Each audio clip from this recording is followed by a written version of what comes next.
부산 자갈치 시장 한복판. 강태섭 회장의 발이 멈춰섰습니다.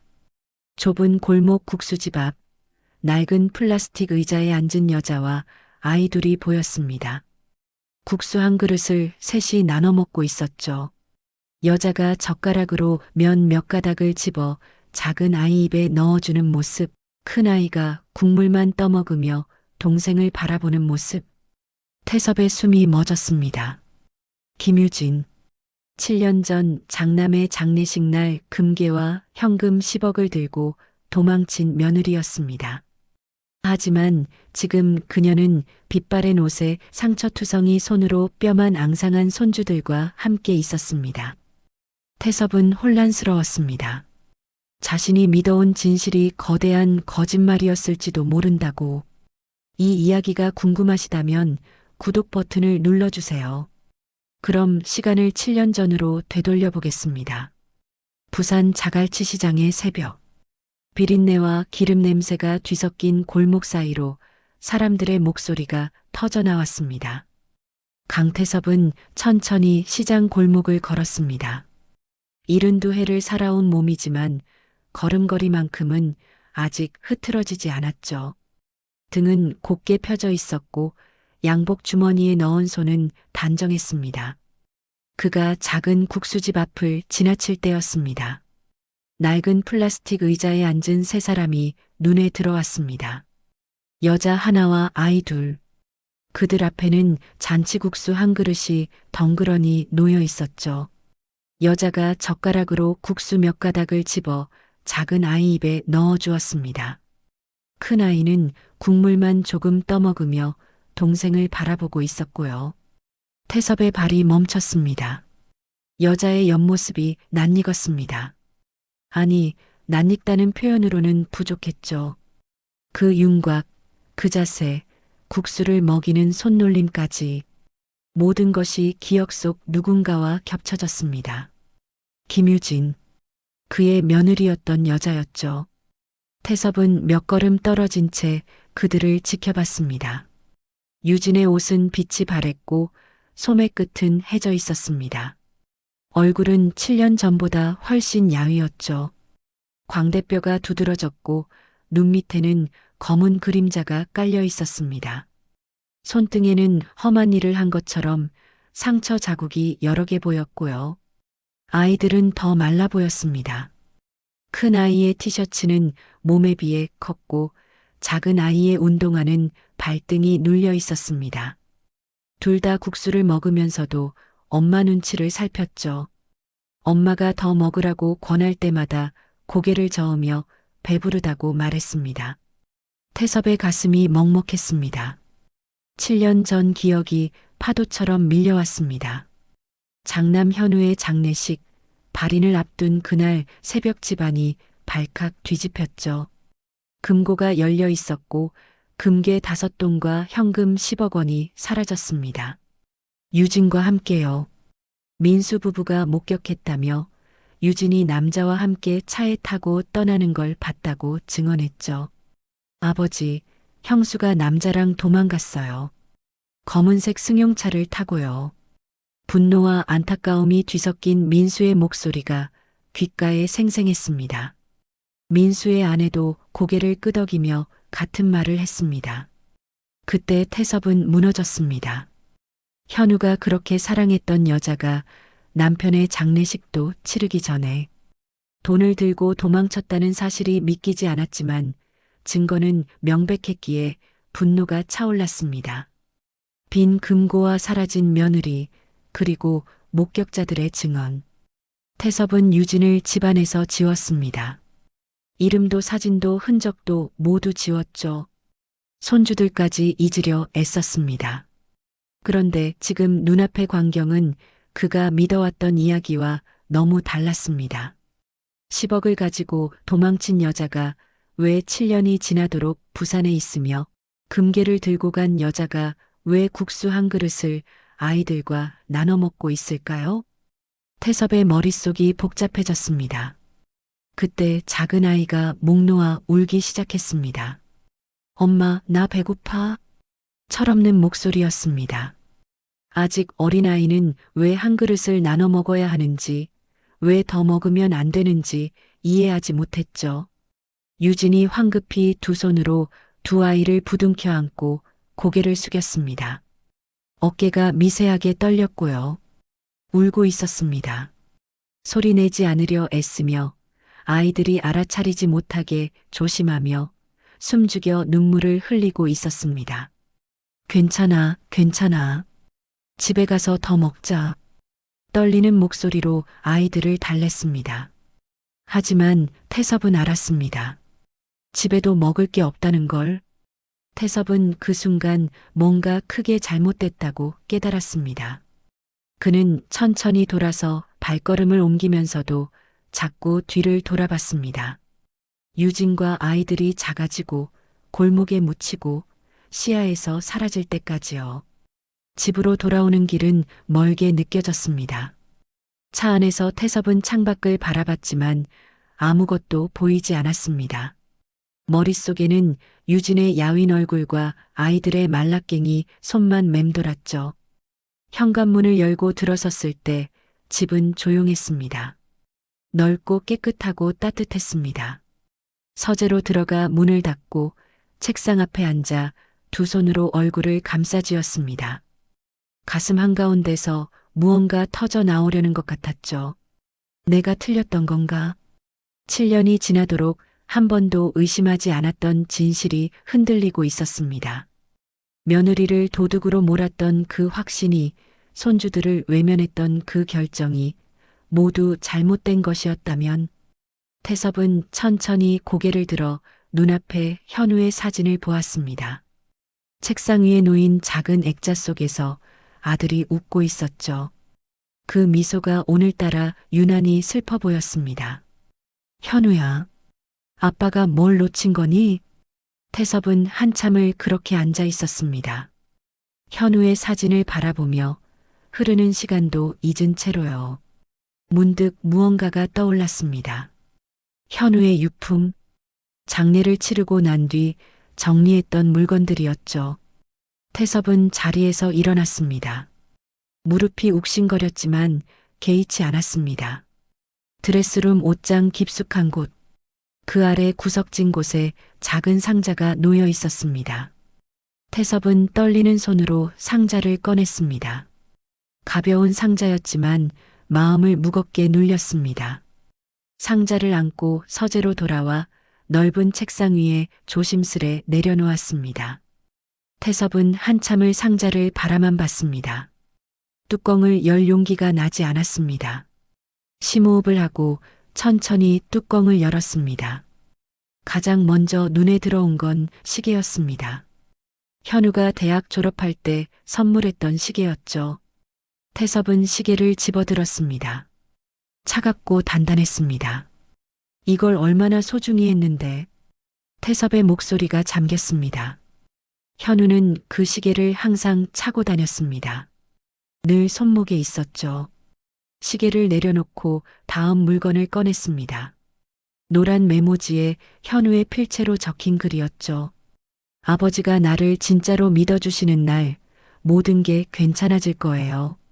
손이 떨렸습니다. 현우의 목소리가 들리는 것 같았습니다. 조용하고 차분한 목소리였죠. 믿어주시는 날. 태섭은 메모를 가슴에 꼭 눌렀습니다. 눈시울이 뜨거워졌습니다. 현우는 믿어달라고 했는데 태섭은 믿어주지 못했습니다. 아들이 살아있을 때도 죽고 난 뒤에도 제대로 믿어주지 못했죠. 민수의 말만 듣고 유진을 도둑으로 몰았습니다. 메모를 내려놓고 마지막 물건을 꺼냈습니다. 계약서였습니다.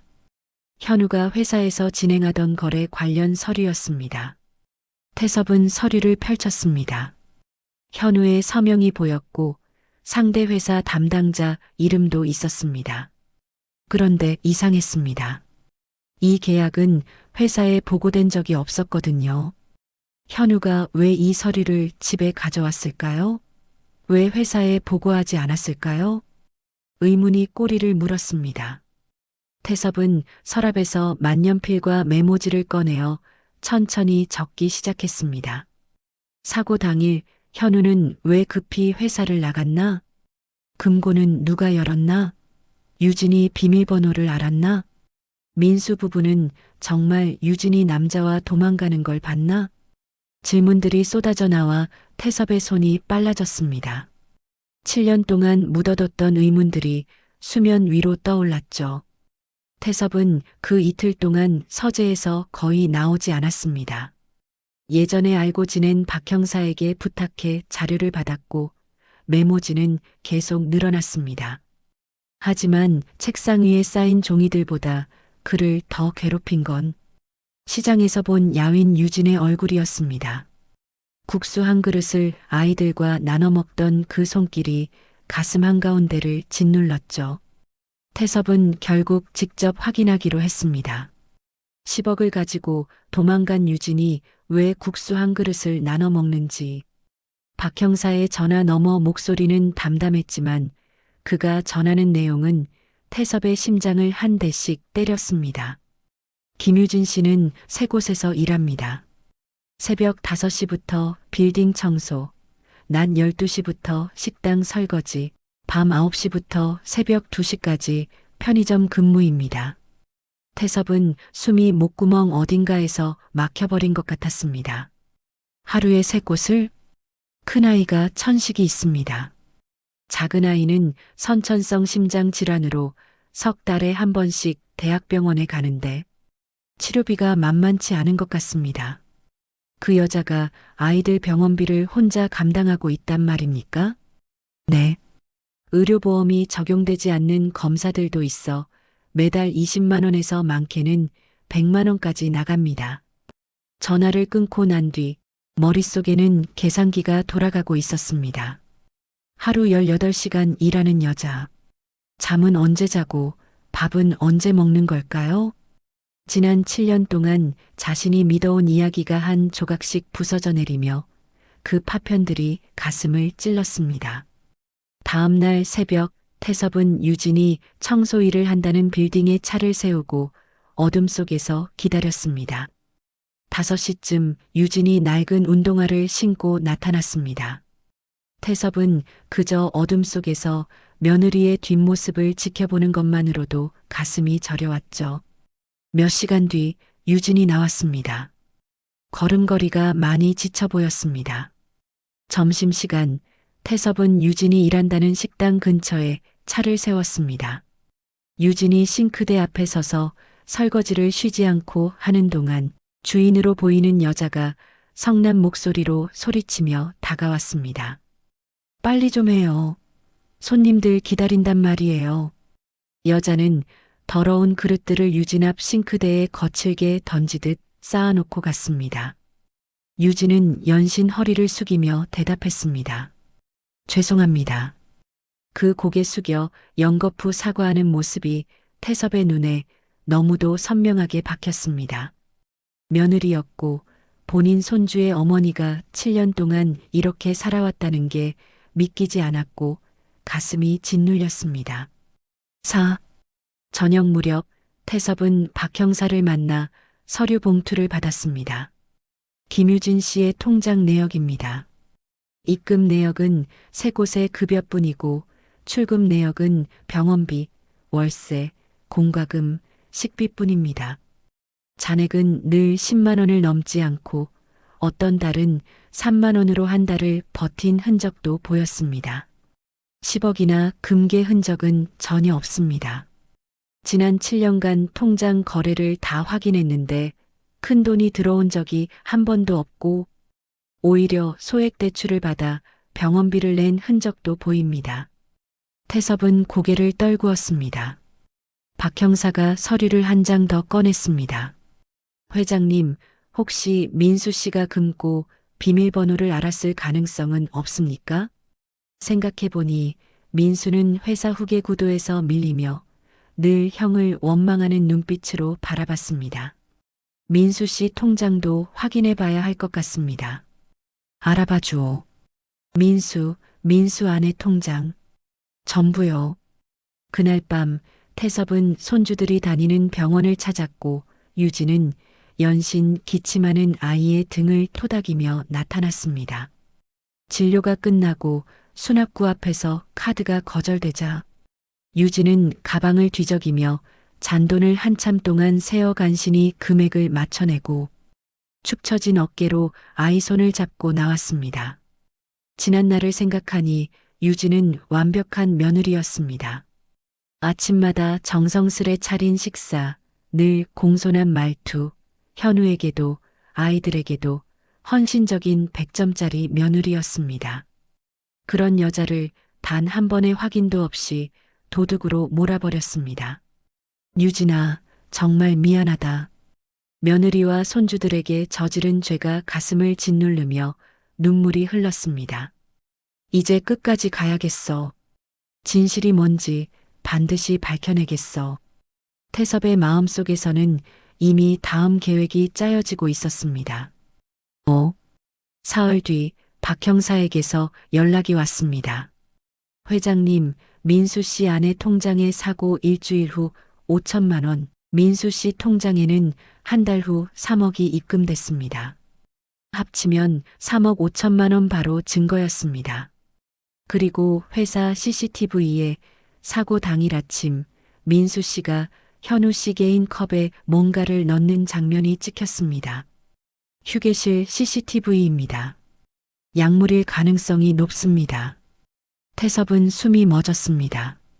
그리고 현우 씨가 오후에 의식을 잃어가는 것처럼 복도를 비틀거리며 걷는 모습도 찍혔습니다. 회장님, 이건 살인입니다. 태섭은 그날 밤 CCTV 영상을 반복해서 봤습니다. 그리고 현우가 벽을 짚고 비틀거리며 걷는 모습차에 힘겹게 오르는 장면. 화면 속 아들은 이미 의식이 흐려진 상태였고 그 상태로 차를 몰아 사고를 당했습니다. 태섭은 유진에게 전화를 걸었습니다. 유진아, 만나자. 7년 전 그날 무슨 일이 있었는지 들려다오. 유진의 목소리가 떨렸습니다. 정말 믿어주실 건가요? 그래. 처음부터 믿었어야 했다. 미안하다, 유진아. 그날 오후 둘은 만났습니다. 유진아, 많이 고생했구나. 태섭은 천천히 말을 이어갔습니다. CCTV 영상, 통장 내역, 모든 증거를. 아버님, 저는 정말 아무것도 훔치지 않았어요. 안다. 이제 다 안다. 태섭이 거칠고 상처투성이인 유진의 손을 잡았습니다. 이제 끝낼 거다. 민수를 법정에 세우고 내 명예를 되찾아주마. 하지만 아버님, 민수 도련님이 가만히 있지 않을 거예요. 7년 전에도 저를 협박했어요. 아이들을 해칠 거라고. 이번엔 내가 지킨다. 너도 아이들도. 유진은 처음으로 안도하는 표정을 지었습니다. 7년 만에 기댈 곳이 생긴 것입니다. 감사합니다, 아버님. 미안하다. 7년이나 늦어서. 찻집을 나서며 태섭은 결심했습니다. 이제 민수와 직접 대면할 시간이었습니다. 6. 그날 저녁 태섭은 민수를 집으로 불렀습니다. 무슨 일이세요, 아버지? 민수는 여유로운 표정으로 서재에 들어왔습니다. 앉아라. 상속 이야기라도 하실 건가요? 태섭은 대답 대신 노트북을 켜며 재생 버튼이 눌렸고 화면 속에서 7년 전 그날의 휴게실이 보였습니다. 민수의 웃음기가 사라졌습니다.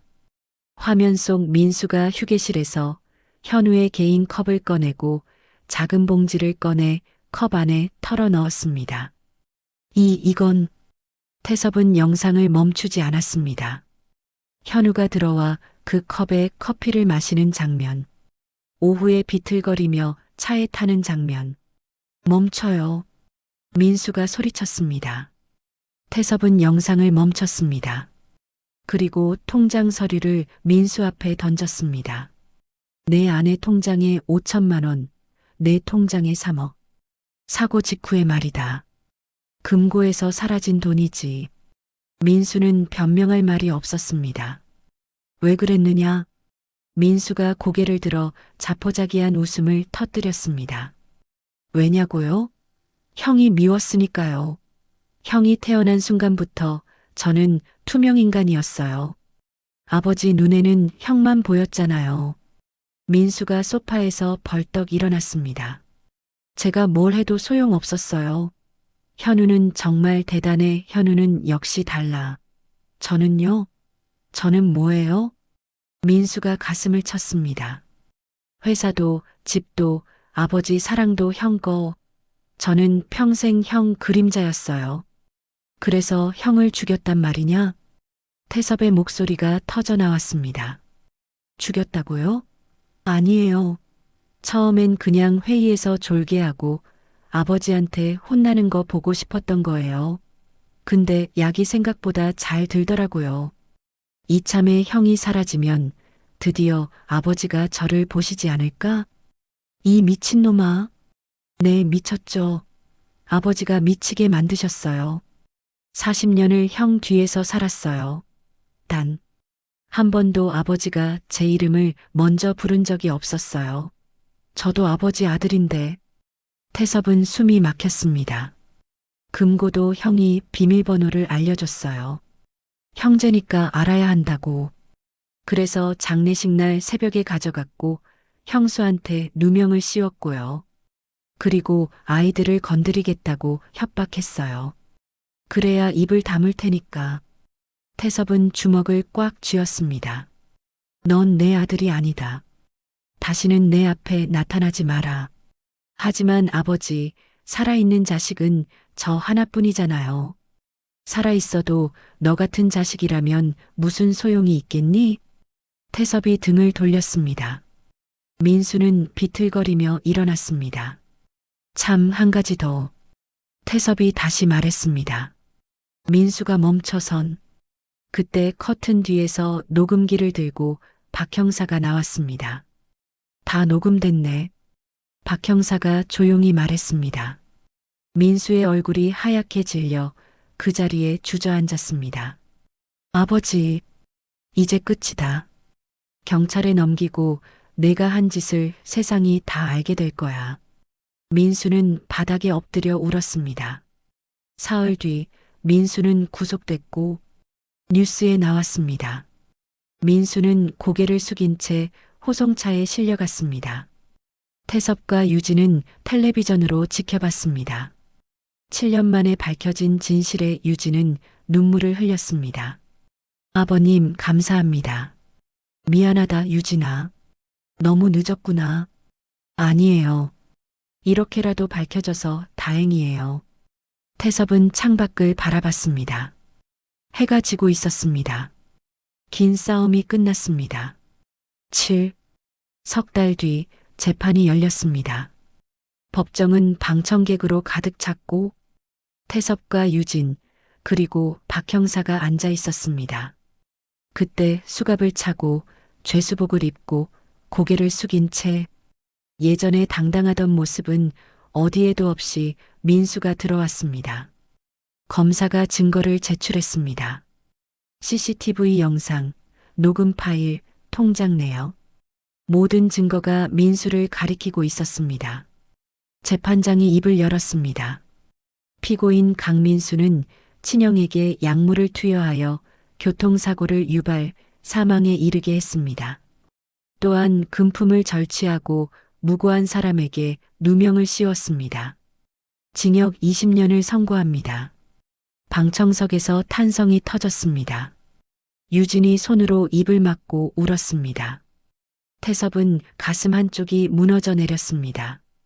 정의는 실현됐지만 아버지로서의 마음은 착잡했습니다. 그래도 내 아들인데, 잘못 키운 내 책임도 있는데. 민수가 법정을 나가기 전 눈물 범벅인 얼굴로 태섭을 돌아보며 입술이 움직였습니다. 미안합니다, 아버지. 소리는 들리지 않았지만 입모양으로 알 수 있었습니다. 태섭은 고개를 끄덕였습니다. 20년 후면 민수도 달라져 있을 것입니다. 죗값을 치르고 나오면 어쩌면 진짜 뉘우칠 수 있을 것입니다. 법정을 나왔습니다. 햇살이 쏟아지고 있었습니다. 아버님, 감사합니다. 이제 당당하게 살 수 있어요. 유진이 깊게 절을 했습니다.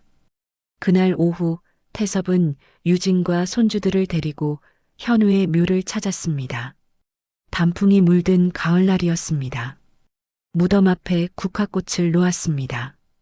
태섭은 무릎을 꿇고 묘비를 쓰다듬었습니다. 현우야, 늦었지만 끝냈어.